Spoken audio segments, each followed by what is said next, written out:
31 de enero de 2023. Muy buenos días, bienvenidos a Contacto Directo. Nuestros invitados de hoy son el analista político Lolo Echeverría.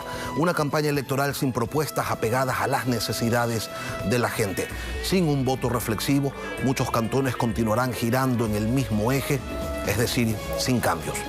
Quito enfrenta su propio dilema y aquí lo vamos a analizar. También estará junto a nosotros José Cabrera, ingeniero informático, consejero nacional electoral.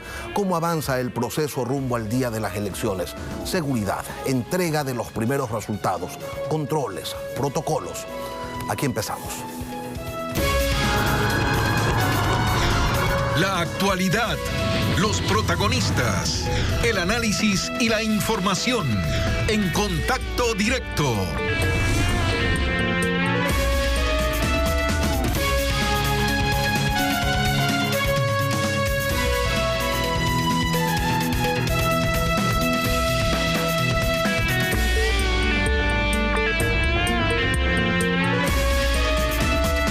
...44 años han transcurrido desde que nos dijeron que habíamos vuelto a la democracia.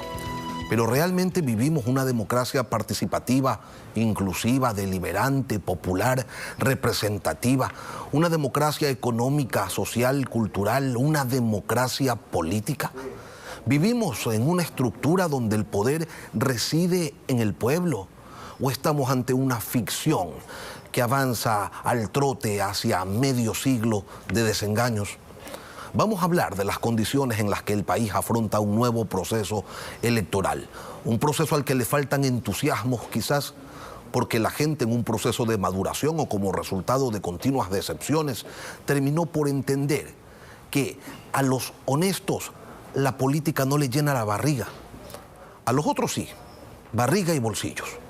Buenos días, Lolo Echeverría, analista político de larga trayectoria y letra aguda. Bienvenido a Contacto Directo. Buenos días, Lenin. Un saludo también para la audiencia. ¿Un hombre con su experiencia vio alguna vez un proceso electoral donde la política estuviera tan divorciada de las necesidades de la gente? No creo que estamos en las peores condiciones que yo he vivido de la democracia, porque estamos ante una desgracia nueva, que es la repetición de la historia. Para los que han olvidado, les recuerdo que Marx, acomodando una frase de Hegel, decía que la historia se repite siempre dos veces, la primera como tragedia y la segunda como comedia. La tragedia es algo que nos acontece, acaece, pero la comedia es una fabricación nuestra. Y estamos evidentemente repitiendo la historia, tanto en las elecciones seccionales cuanto en las elecciones nacionales, Lenin. Lolo, pero los que se ríen son los otros. Y ese acto de desprecio de los políticos hacia sus electores, a quienes tratan como ignorantes, ofreciéndoles cosas que saben que no podrán abordar siquiera porque no son de su competencia, a los que muchachean con regalos que no hacen otra cosa que restregarles en su cara las necesidades y la pobreza que viven, es algo que tampoco se había visto antes de una forma tan generalizada. No se había visto y tampoco se ha visto la venganza de los electores, porque qué otra cosa es que los electores, al menos de acuerdo con lo que dicen las encuestas, pretendan elegir a alguien que está condenado, que tiene grillete, que ha sido destituido. Esto es una venganza de los electores que no creen en el sistema, que no creen en la justicia y no creen en el proceso electoral. Lo que pasa en la capital de la República, donde una docena de candidatos le aseguran a los quiteños que el próximo alcalde será el fiel representante del 20% de los electores o quizás de un poco menos. Esa es la repetición de la historia, Lenin, porque la vez pasada ya tuvimos ese problema que una quinta parte de los electores eligieron alcalde en la capital. Ese alcalde fue destituido, fue condenado y ahora estamos repitiendo la historia. Otra vez un quinto de la población está eligiendo alcalde, según las encuestas, y lo que nos viene es peor que lo anterior, porque lo que nos viene es la posible destitución puesto que solo falta el fallo de un juez que ya no puede cambiar la sentencia, pero que es requisito para que se cumpla la sentencia de quitarle los derechos civiles. Pues bien, si es elegido, probablemente sea destituido por el Consejo y ya no tendremos un alcalde elegido por la quinta parte de los electores, sino por la mitad de los concejales. Ahora, Marx decía que la historia se repite 2 veces, pero un adagio aún más antiguo, en cambio, sostiene que uno no se tropieza 2 veces con la misma piedra, y parecería que en Quito se está construyendo una excepción para ese adagio. Sí, el adagio es optimista, pero la frase de Marx es producto de la filosofía, del pensamiento. De manera que hay que creer más en el pensamiento que en el deseo de los pueblos, que es el adagio. Lolo, ¿en qué momento los quiteños dejaron de pensar en Quito para empezar a pensar en partidos políticos? Esa desconexión del quiteño con el progreso de la ciudad, que es el progreso propio, resulta desconcertante. Y digo esto porque Quito se caracterizó, afortunadamente, por estar blindada ante los populismos. Y de eso en muchos otros sectores del país no es que pudiéramos jactarnos. De hecho, en Quito, ante el primer indicio de corrupción, salían a las calles y votaban presidentes de la República. Hoy parecería que lo toleran todo. Sí, eso era, Lenin, cuando a los electores les importaba la política, cuando la política era algo que valía la pena. Pero hoy en día, todo esto que estamos viviendo es producto de la degradación de los partidos políticos. Los partidos políticos avanzan hacia la extinción y no sabemos con qué puedan ser reemplazados. Pero es evidente, la crisis es generalizada, pero en el Ecuador la crisis es más profunda. No hay partidos políticos, hay grupos electorales que venden y compran afiliaciones, que venden y compran candidaturas, que venden y compran cargos. Esto ha degenerado la política y la ha convertido en una farsa. Por eso decimos que la historia ahora se está repitiendo como farsa. Y bueno, y también tenemos una sociedad que consume sin ningún tamiz. Bueno, consume porque los candidatos han vendido su candidatura, su persona, su programa, como si fuese una mercancía. Y la mercancía se vende mediante la publicidad engañosa. Por eso es que compran equivocadamente, pero después los pueblos se decepcionan y toman venganza, y por eso hay resentimiento que hace difícil los arreglos, hace difícil el retorno a la buena política. El próximo alcalde de Quito, Lolo, entonces llegará sin mayoría al Consejo y se verá abocado a construir consensos para que no le pase lo mismo que al último, que fue electo y al que una mayoría coyuntural lo removió del cargo. Es decir, lo peor de la política nacional de los 90s se traslada hacia el Consejo Metropolitano y ya sabemos todos cómo termina eso: en ingobernabilidad, en partos de los montes y en las más abyectas componendas.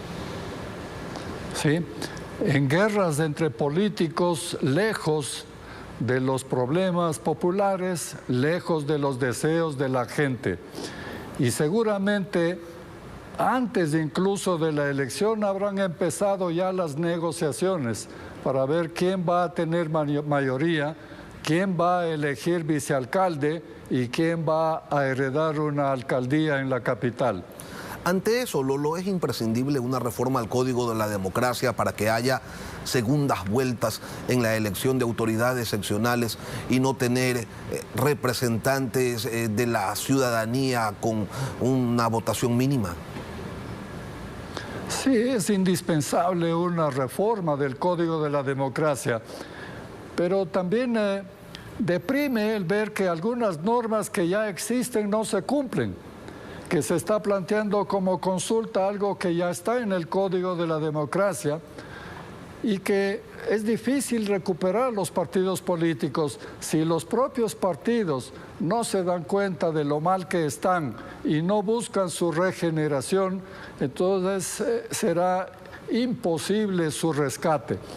¿Cómo se rescata un partido político?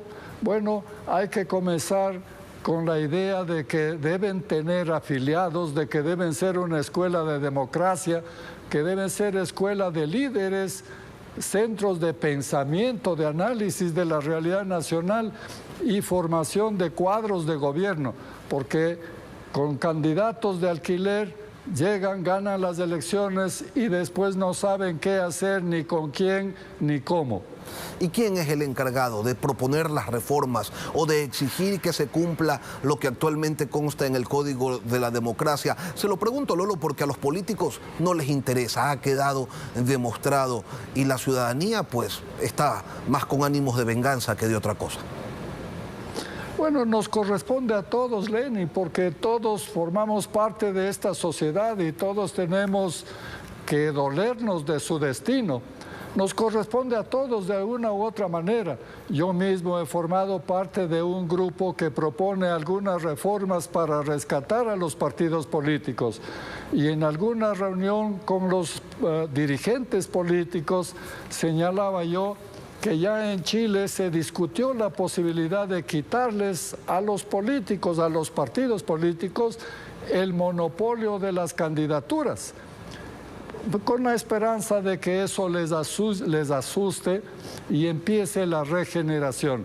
Pero es probable que si no hacen eso, terminemos preguntándonos a quién más le damos la posibilidad de presentar candidatos si lo que nos presentan los políticos es una defecio.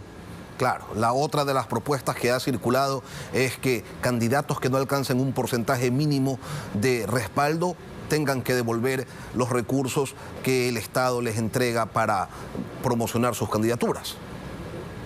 Bueno, eso ya existía cuando teníamos una docena de partidos y tenemos ahora 280 partidos, Lenin. Así es que tampoco es que funciona mucho. Lolo, finalmente, ¿usted está a favor del sí o del no en la consulta popular? Estoy a favor del sí en casi todas las preguntas, pero tengo algunos cuestionamientos a la pregunta, por ejemplo, sobre la autonomía de la Fiscalía.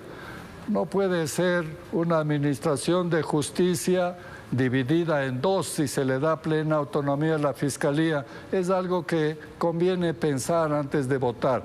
Y la otra duda es respecto al Consejo de Participación Ciudadana. Si los políticos no pueden ponerse de acuerdo con 7 personas, ¿cómo se pondrán de acuerdo con 130 asambleístas?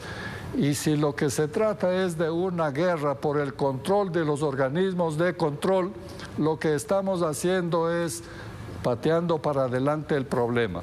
Lolo Echeverría, analista político, gracias por acompañarnos hoy aquí en Contacto Directo. Gracias, Lenin, un buen día. Un buen día. Y luego de la pausa volvemos con José Cabrera, consejero nacional electoral, el CNE y su desafío frente a un proceso múltiple. ¿Cómo se avanza y qué está faltando? Ya regresamos.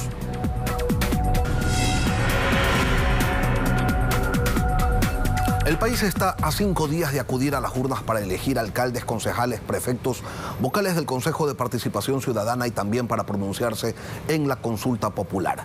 En las zonas rurales deberán escoger a los vocales de las juntas parroquiales. ¿Y cómo avanza el proceso? Los controles. ¿Se podrá garantizar la seguridad de los electores en las zonas más conflictivas del país? Lo vamos a conversar con José Cabrera, vocal del Consejo Nacional Electoral. ¿Cómo está, ingeniero? Buenos días, bienvenido a Contacto Directo. Buenos días, Lenin. Buenos días a la ciudadanía. Gracias por invitarme e informar al país el avance del proceso electoral. Estoy a las órdenes. Bueno, empecemos por lo primero, la distribución de los paquetes electorales. ¿Ya culminó en todo el país? No, el día 4 de febrero termina entregando los kits electorales en la provincia de Pichincha para el sector urbano. Está ya un 80% entregados los kits electorales en las provincias y las últimas son las más cercanas como Tungurahua, Cotopaxi, Pichincha, que se entregará en los próximos días. Pichincha termina el 4 de febrero. ¿Pero todo dentro del cronograma o ha habido algún inconveniente? No, todo está dentro del cronograma. La impresión de las papeletas ha concluido. Los kits electorales han sido ya empaquetados en los debidos cartones, los kits que van a las diferentes provincias, y se está distribuyendo de acuerdo a la distancia. Los primeros fueron los kits electorales que van al exterior para que nuestros compatriotas residentes en el exterior puedan ejercer su derecho al voto. Luego fueron las provincias de la Amazonía y Galápagos, que como conocemos en la Amazonía especialmente, los recintos electorales, algunos se debe entrar por vía fluvial o aérea, son los más distantes, y luego se ha ido enviando al resto del país, y finalmente será a las provincias más cercanas en la que se encuentra Pichincha. Ingeniero, ¿cómo van las capacitaciones a quienes integrarán las juntas receptoras del voto? ¿Sí han concurrido a recibirla? Sí, han concurrido masivamente. Está aproximadamente un 80% de los miembros de juntas receptoras del voto capacitados. De todas maneras, también hemos puesto a disposición, o se va a poner a disposición de los miembros de juntas receptoras del voto, capacitaciones en la página web y vía celular, de tal manera que si tienen alguna duda el día de las elecciones puedan revisar la información. También se está capacitando a los coordinadores de recinto, coordinadores de mesa, para que puedan ser un apoyo de los miembros de juntas receptoras del voto si necesitaran alguna indicación adicional. Son 2 procesos electorales que se va a llevar en un solo día: la elección de las seccionales y Consejo de Participación Ciudadana, y el referéndum de las 8 preguntas. Es un proceso complicado, pero estamos dando la cara al Consejo Electoral y capacitando a la gente para que se lleve sin ningún inconveniente el tema de votación y de escrutinios. Ingeniero, ¿qué va a pasar con la votación de las personas privadas de la libertad en Guayas? Se suponía que debía darse el día jueves, sin embargo el director de la delegación provincial nos ha dicho que recién se han dado cuenta que los reos no tienen cédulas. Díganos la verdad, ingeniero Cabrera, ¿es la falta de garantías en las cárceles lo que los lleva a suspender este proceso? No se va a suspender el proceso de ninguna manera, Lenin. Está en la Constitución que tienen derecho a votar los ciudadanos y ciudadanas privadas de libertad. Pero dice que 15 presos nomás tienen cédula, ingeniero. ¿Qué proceso es ese? Que no estén con sentencia ejecutoriada. A ver, ahí me parece que el señor director tuvo algún error en las cifras. He revisado la información que nos ha entregado el SNAI. El 71% de los privados de libertad sin sentencia ejecutoriada tienen cédula en la provincia del Guayas. Es decir, de aproximadamente 2.400 ciudadanos y ciudadanas que están privados de libertad, el 71% tiene cédulas. Sin embargo, se ha conversado con el registro civil, el SNAI, y desde hoy se inicia una campaña de cedulación en las diferentes centros de detención a nivel nacional. Que valga esta aclaración. Ahora, ¿con cuántos uniformados van a garantizar la seguridad para la jornada electoral del domingo? Yo sé que no es competencia del CNE, pero ustedes están al mando. Sí, nosotros hemos coordinado con las Fuerzas Armadas, la policía. Recordemos que la Policía Nacional se encarga de dar protección, seguridad a las afueras de los recintos, y las Fuerzas Armadas dentro de los recintos electorales. Existen las provincias que están, se puede decir, con mayor riesgo. Las Fuerzas Armadas, la policía incluso han indicado que en ciertos lugares se pondrá gente de los grupos de élite y dar la seguridad y la tranquilidad a la ciudadanía. Y de igual manera, en el voto de las personas privadas de libertad estarán a las afueras los miembros de las Fuerzas Armadas, dentro de los recintos electorales están los señores de la Policía Nacional, los señores guías por parte del SNAI, que también resguardarán el proceso electoral de tal manera que nuestros funcionarios también tengan las seguridades en este tema, y por el resto del proceso electoral estará tanto Fuerzas Armadas como la Policía Nacional ayudándonos en este tema para que la ciudadanía se acerque a realizar su derecho al voto con tranquilidad y con seguridad. Ingeniero, ¿y cuál es el protocolo a seguir en caso de que ocurra algún incidente? Los más comunes en estos últimos tiempos, lamentablemente, son los sicariatos. Bueno, hemos hecho en los 2 simulacros también este tema de los ensayos en caso que se diera estos sicariatos, estos intentos de toma de recintos, etcétera.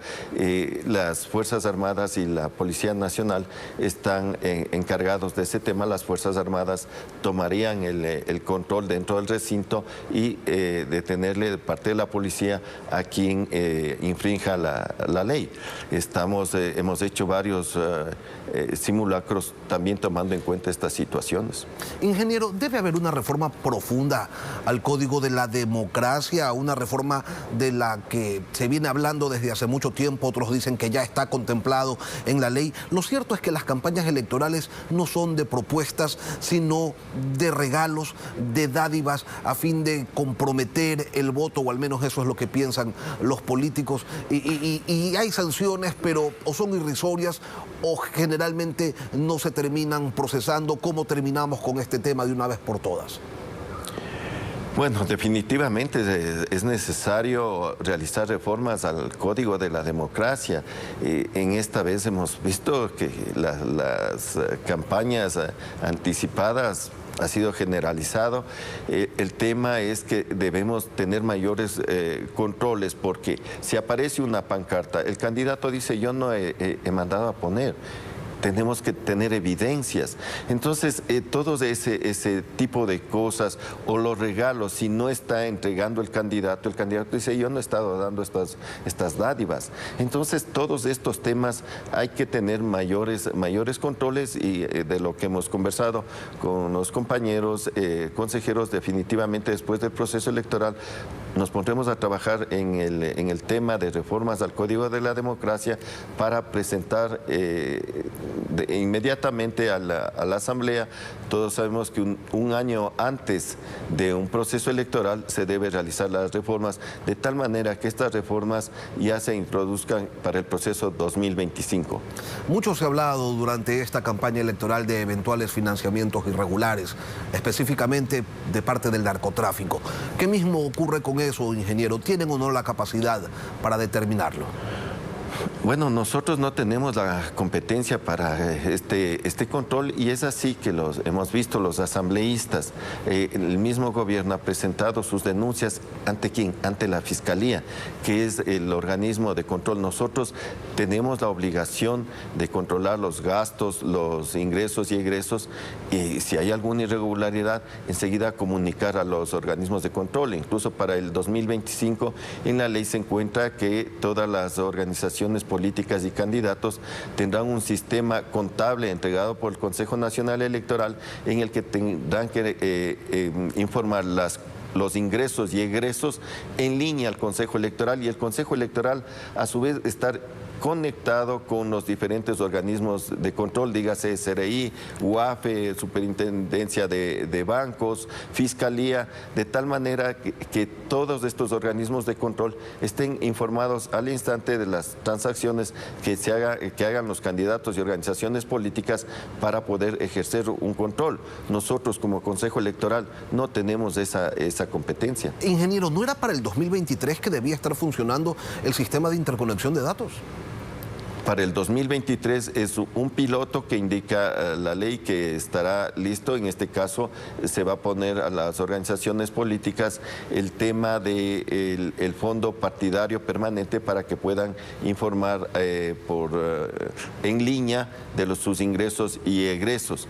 Esto se entregará en los próximos días a las organizaciones políticas, pero del gasto electoral estará el sistema completo para el 2025 de acuerdo a lo que indica la ley. El 2023 un piloto y el 2025 el 100% del sistema informático, que contempla tres módulos, que es el fondo partidario permanente, el segundo el gasto electoral y el tercero el módulo de información al país, que debe estar todos estos movimientos, estas cuentas en la página web al servicio de la ciudadanía. Todos quieren, ingeniero, todos queremos saber desde qué hora vamos a contar con información real sobre los escrutinios. Bueno, el Consejo Electoral decidió, por esta situación complicada, compleja que tenemos en este proceso, realizar dos grupos. El primer grupo realizará el escrutinio de las candidaturas de seccionales, dígase alcaldes, prefectos, concejales urbanos, rurales y juntas parroquiales, y el otro grupo paralelamente estará realizando el cómputo de los escrutinios del referéndum y Consejo de Participación Ciudadana. El orden de prelación es alcaldes, prefectos, concejales urbanos, rurales, juntas parroquiales. Del un grupo la prelación, del segundo grupo será el referéndum y Consejo de Participación Ciudadana. Por lo tanto, los primeros datos que tendremos será el de alcaldes. Nosotros hemos podido revisar de los simulacros que en cada dignidad aproximadamente se demora 1 hora y media en el escrutinio. Se cierra a las 5 de la tarde hasta que realicen